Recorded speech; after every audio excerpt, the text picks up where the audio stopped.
name is Courtney Budzyn if you are new here, and this is What's for Din. Today, I am going to be sharing with you possibly the best dessert recipe that I have ever done in my life.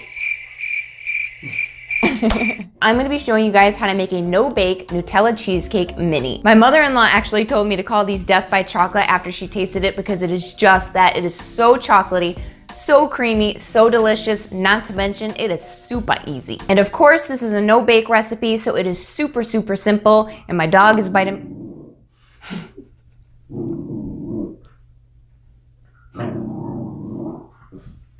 Tucker, Mama's gotta work. You can't be biting my ankles and growling at me. What?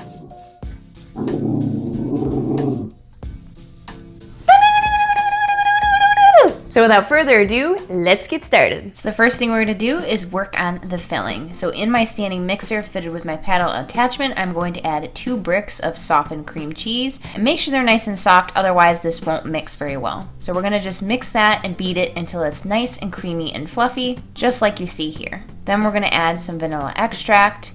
And to sweeten it, we're going to be using sweetened condensed milk. Now, I've been using this like crazy. It is my secret weapon in all of my desserts lately. It is so good. It not only sweetens it, but it adds extra creaminess to this recipe. So give that a good mix, and then you can go ahead and scrape down the sides of the bowl, and then give it another good mix just to make sure you got everything incorporated and there's no big lumps of cream cheese. Next, you want to give it a taste and make sure that you have enough sweetness. If not, you can go ahead and add just a few tablespoons of regular granulated sugar to help sweeten it up to your liking. Just make sure you taste it and see where it's at. Of course, this can't be a Nutella cheesecake unless you have Nutella. So that's what we're gonna add next. We're gonna add a good amount of Nutella. To that, we're just gonna add some cocoa powder to amplify the chocolate flavor. Give that a good mix together, and then we're going to add some whipped cream. Now you can use Cool Whip pre-made, or you can make your own whipped cream like I did here.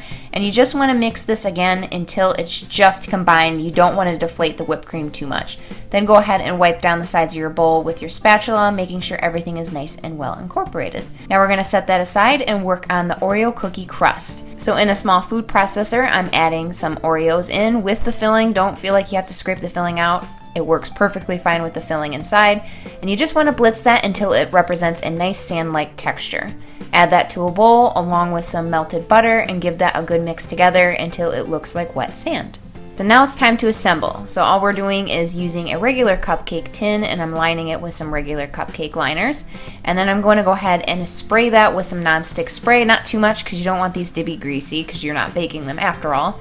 And then you're going to add your Oreo cookie crust. And then I like to take a measuring cup that actually fits perfectly inside the cupcake tin to press it down and make it nice and firm. Once you have that done, you can go ahead and add your filling. Now, I like to personally put mine in a piping bag just because it makes it so much easier to put it in. There's no big mess around the sides of the pan. And it helps me to get a really good even amount of filling for each individual cheesecake. Then you want to just take the back of a clean spoon and even it out so it's nice and flat up against the sides of the cupcake liner. Now, I will say that you probably most likely will have a little bit of filling left over, but I ain't mad at it. Just grab a spoon and go to town, my friend. So last but not least, we are going to make the ganache topping. So all I'm doing is putting some bittersweet chocolate chips into a glass bowl, adding some nice hot heavy cream, and putting a lid on top and letting it sit for about 2 minutes to melt all of that chocolate. Then you can go ahead and remove the top and give it a really good whisk together. It'll look kind of sketchy to start off with, but after you whisk it really good, it'll become this beautiful chocolatey heaven that you see here. Then you can go ahead and add that to the top of your cheesecakes. And then I just give the pan a little shimmy shammy just to even it out. And you're gonna cover it and put this in the fridge to set for at least 5 hours. I personally like to let these set overnight. They're best that way, but you can get away with 5 hours. Now, as a totally optional step, I like to top it and make them look extra pretty using a Ferrero Rocher. I cannot say that word. Okay, Ferrero Rocher. Just to make it look pretty, and that is it. So here is the deadly final product, and I'm gonna be the first one to tell you. They taste about 3,000 billion, majillion, cajillion, badillion, whatever, times better than they look. I'm about to prove it to you right now. Woo! Man! I don't know. You can see that? But these babies are fudgy. If out of all of the recipes I post, you only make one, let this be the one. Do it! So if you do want to recreate this recipe, just look below in the description box. I'll leave all the measurements as well as the written instructions. And if you are new to my channel, please don't forget to subscribe and hit the little bell notification. That way you get notified every single time I upload a video. And as always, thank you guys so much for hanging out with me, and we'll see you next time. Peace.